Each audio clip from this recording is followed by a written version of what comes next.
Now turn to Section 1. Section 1. You'll hear a telephone conversation between a travel agent and customer. First, you have some time to look at questions 1 to 6. You'll see there is an example which is done for you. On this occasion only, the conversation relating to this will be played first. Hello, this is the National Express Transport Information Service Centre at London Heathrow Airport. May I help you?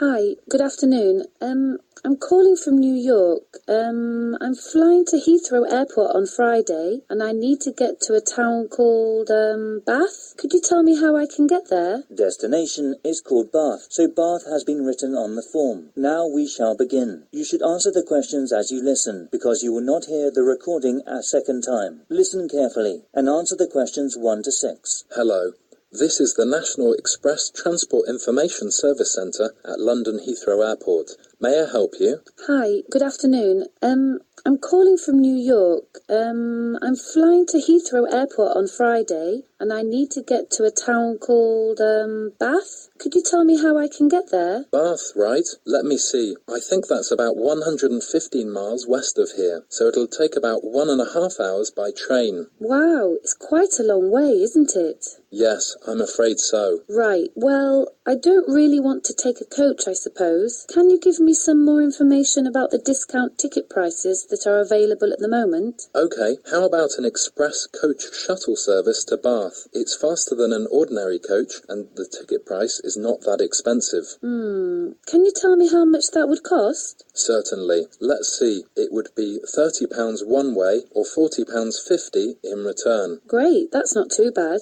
It goes directly from the airport here to Bath, and it's pretty fast. But you have to bear in mind that there is only 3 departures a day, such as 9 a.m, 2 p.m, and 6 p.m, so it depends what time the flight arrives. Oh, I see. We'll get there at 12:30 p.m.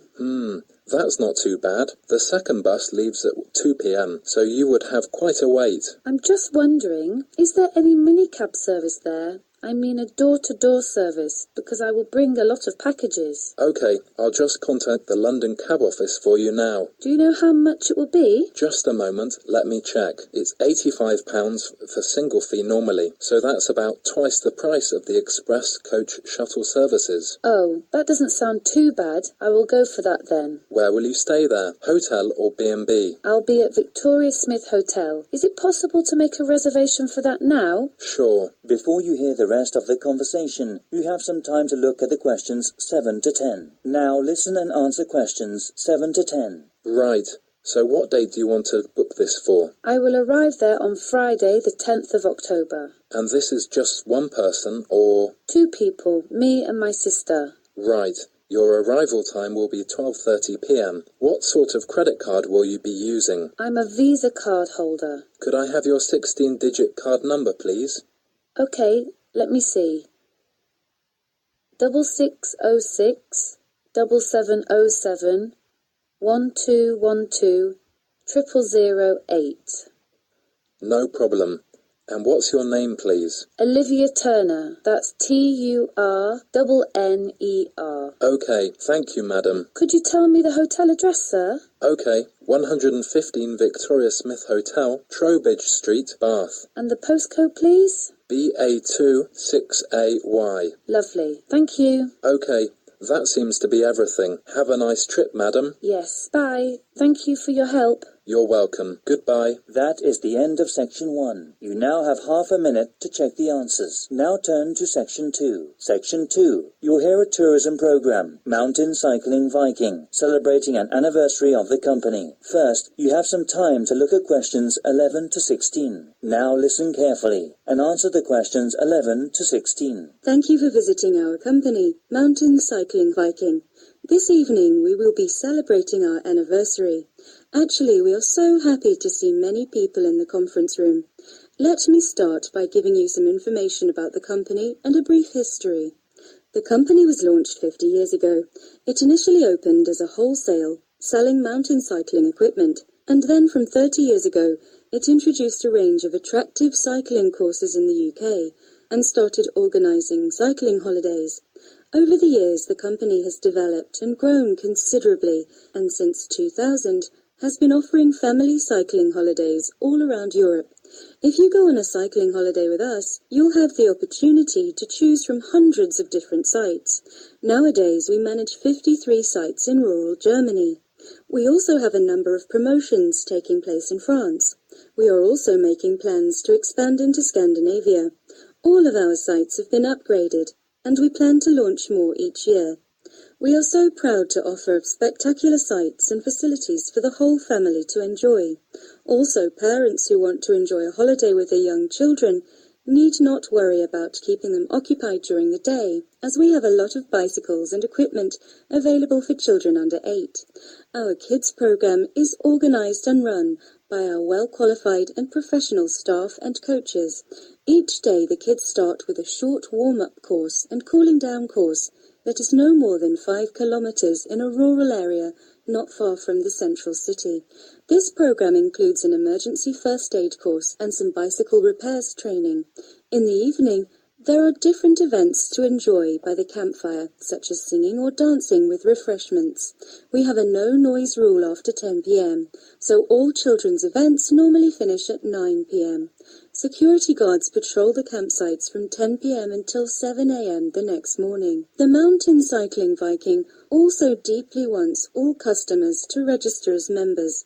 If you haven't joined the company's membership scheme yet, when you apply, you can get a 20% discount on all charges, including the insurance fee. Also, you'll receive the company's monthly newsletter and promotional leaflets. There are many advantages to choosing Mountain Cycling Viking and to recommending it to your friends and relatives.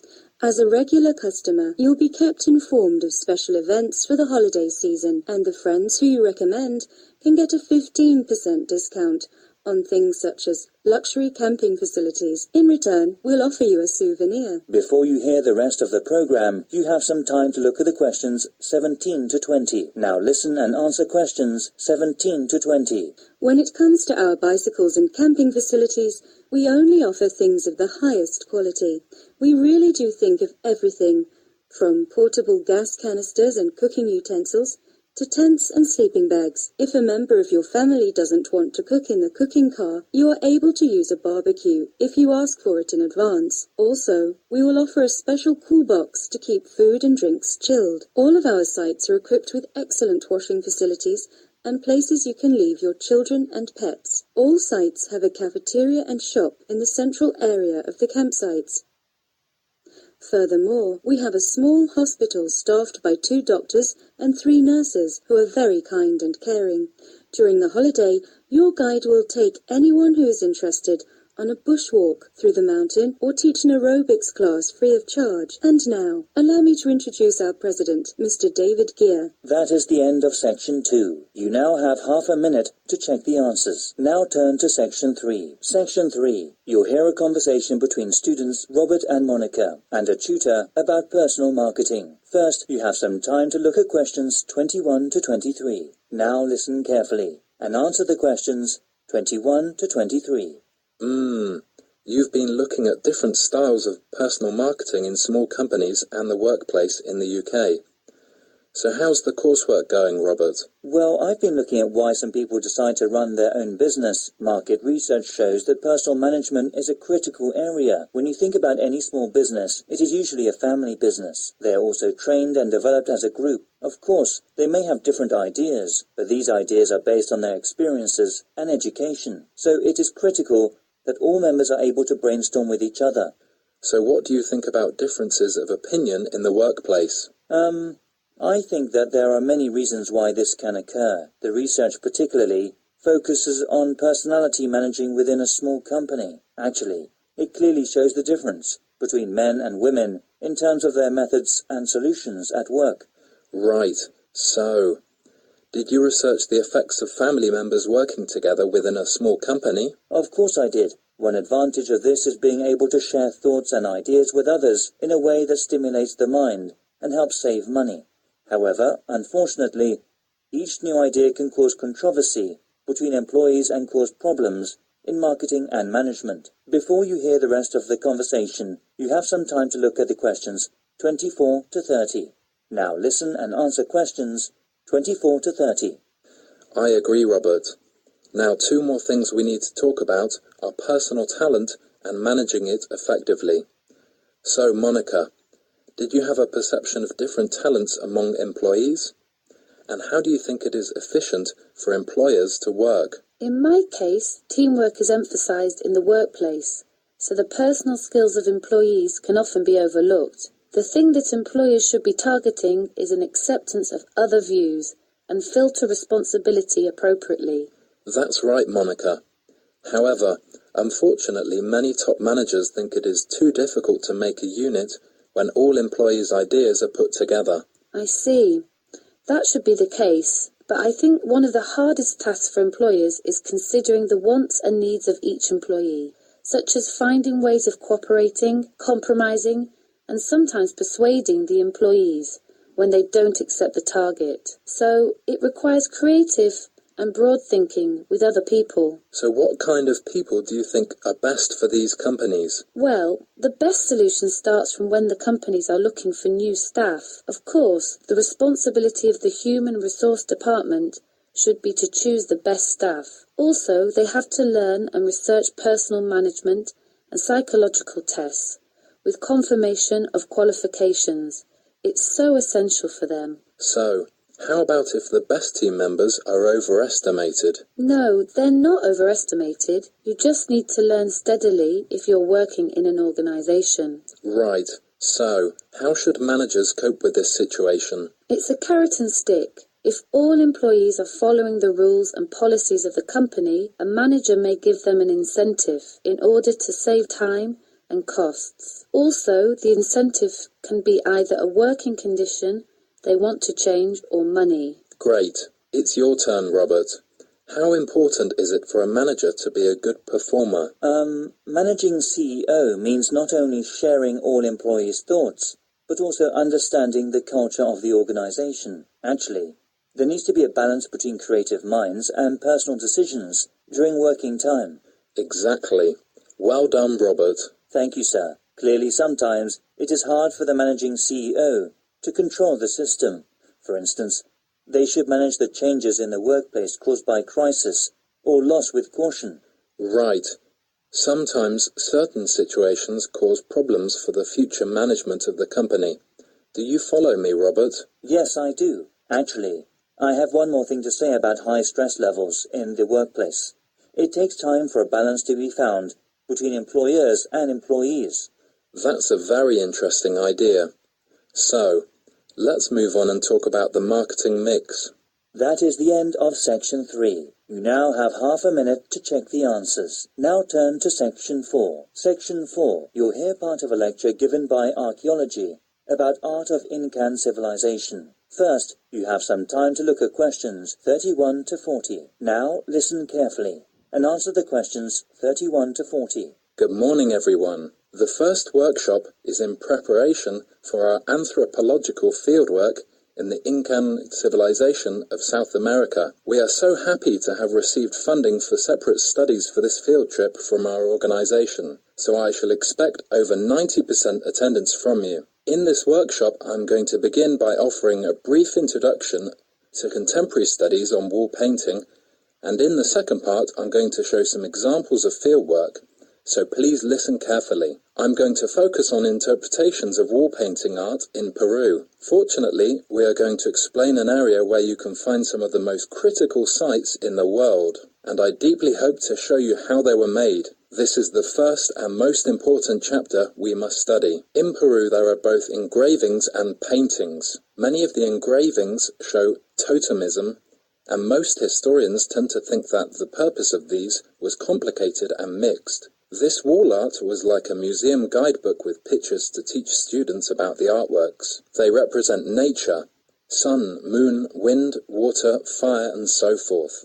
However, there were several mysteries. When you first see a typical Inca engraving or painting, you can see that the tracks are sophisticated. There are tracks for the movement of nature. Today we'll learn how to make tracking. Now, there are two more things to consider. Why are some of the engravings of natural phenomenon very delicate, but clearly ideological, and others realistic? Another mystery is some of the realistic natural phenomenon. That's in the engravings. For instance, some have god faces, Many researchers now think that these are pictures that were engraved by the craft masters. They believed they could use the providence of nature they had drawn so the hunters could then mimic them for prosperity. Most historians thought that the visitors looked at the wall paintings to understand their origins and solve the puzzles of the art and culture of the pictures. Now many scholars believe that the wall art was more about enchantment, and we'll learn more about them next session. In the third part of the workshop, I'd like to explain some of the implications of our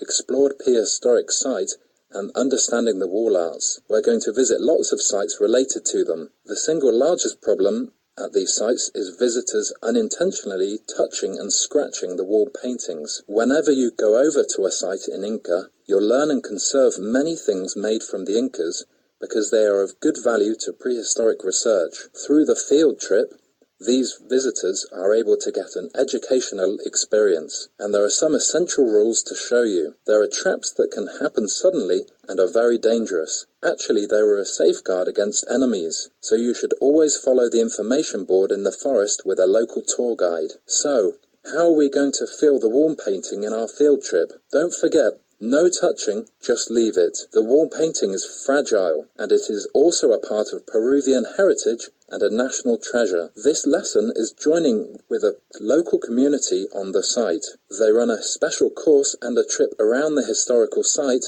once a month. Obviously, scratching or touching on the wall paintings can destroy in a moment what has lasted for thousands of years of Incan civilization. Please try to be extra careful and look out for your mates. Look carefully everywhere. And lastly, please don't move any old materials to take a picture. Well, that's about all I want to say, but if you have any questions, please ask them now. Right, do you have any questions so far? That is the end of section 4. You now have half a minute to check the answers. That is the end of the listening test. In the IELTS test, you now have 10 minutes to transfer your answers to the listening answer sheet.